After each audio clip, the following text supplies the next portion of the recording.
Hej børn, jeg er Spiegelvikar. I dag skal vi lære om kosinusreaktionen. Så vi starter med at finde A. Så har vi A2. Ja, det er lige med. B2 plus. Det bliver svært. C2.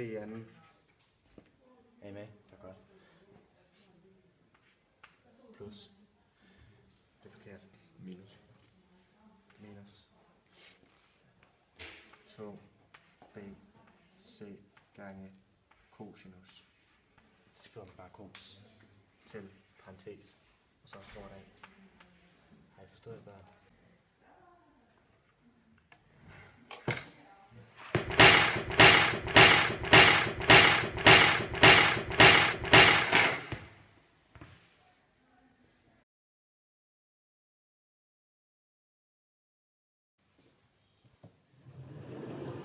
Og ja, børn. Som I kan huske sidst, så nåede vi til omkring, hvordan vi regner de to trekanter, som vi har herovre ud.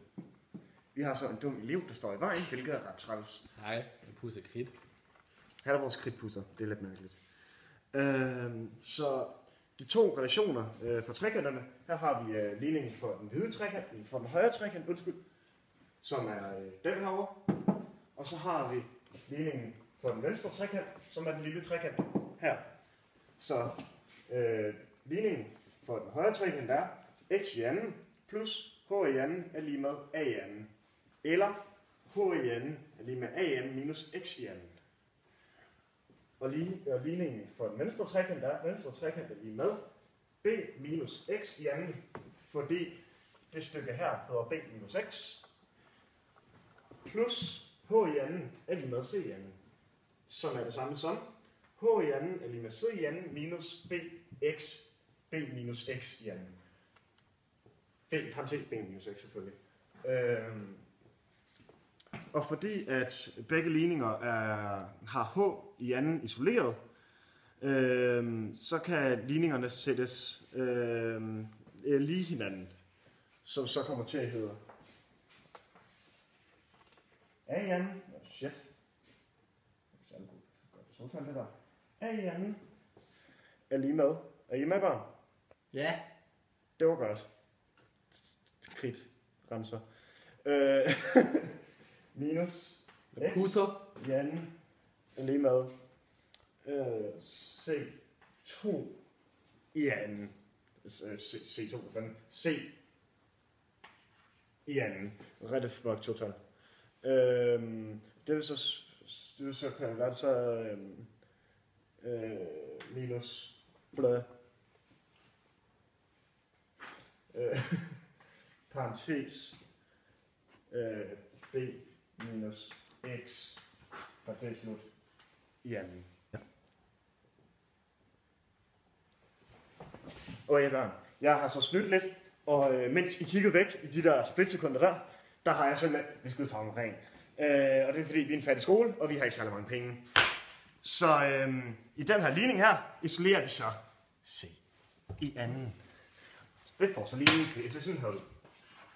I anden, 5 kandidata.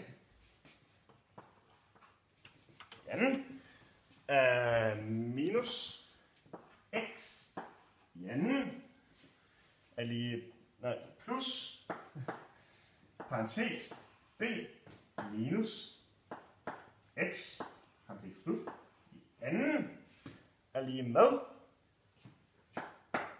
c i anden. Okay, børn. Jeg skal simpelthen ud af pisse, så lad være med at gøre noget dumt, ikke? Jeg har øje med jer.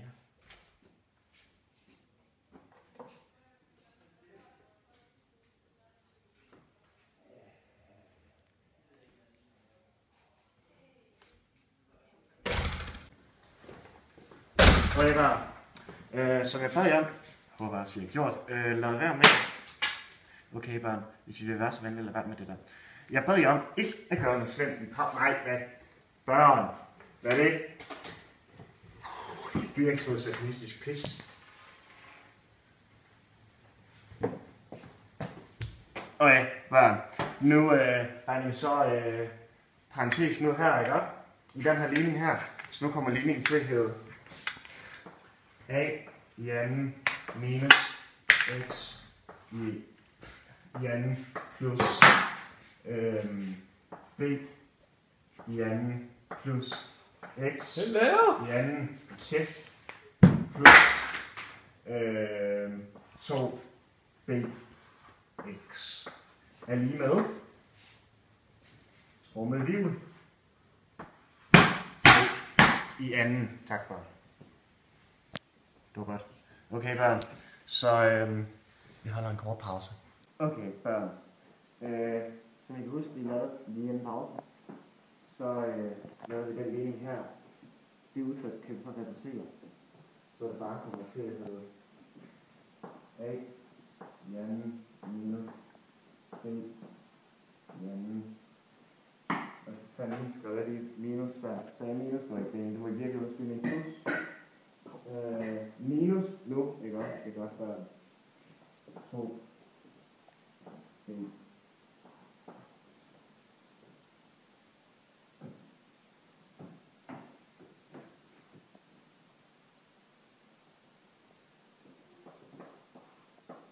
Det så I ikke.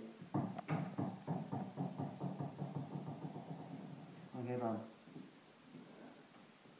Nu tager vi lige det sidste stykke af ligningen. Den ordner vi så det kommer til at se ud. C i anden lige med a i anden plus c i anden minus 2 b x. Hvis fedt, han så bringer lige kunne lade være med fjord over på skuffen. Det var rigtig fint. Fedt, han så. Okay, børn. Jeg sprang op, børn. Jeg sprang et punkt over. Det må jeg ikke skulle. Så vi holder lige pause til. Okay, børn. Som I kan se, så er det gik for langt, børn.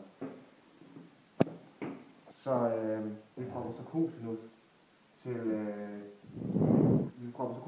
C ind i, og kosinus til C, det er den vinkel herovre, den C i den højre trekant.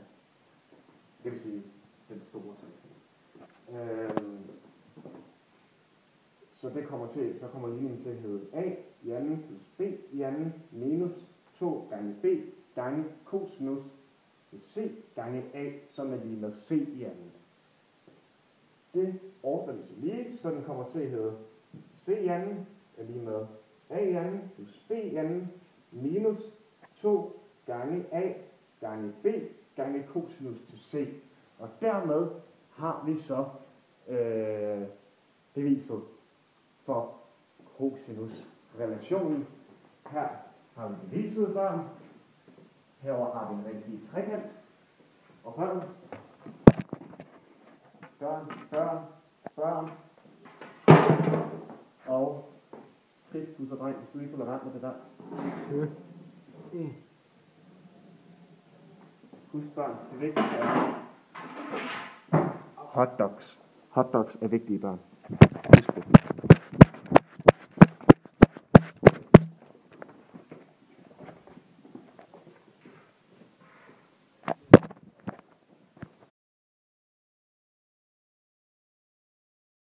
Hvis vi skal bruge kosinus til A, skal vi jo for helvede ikke bruge A. Kosinus er jo hoslæggende. Hvad mener du? Hvis du bruger A, hvis du bruger kosinus af for eksempel A, ja, så kan du enten bruge den til at finde B eller C, da de begge to er hoslæggende. Du kan ikke bruge den til at finde A. Så skal du bruge sinus. Jo, for så.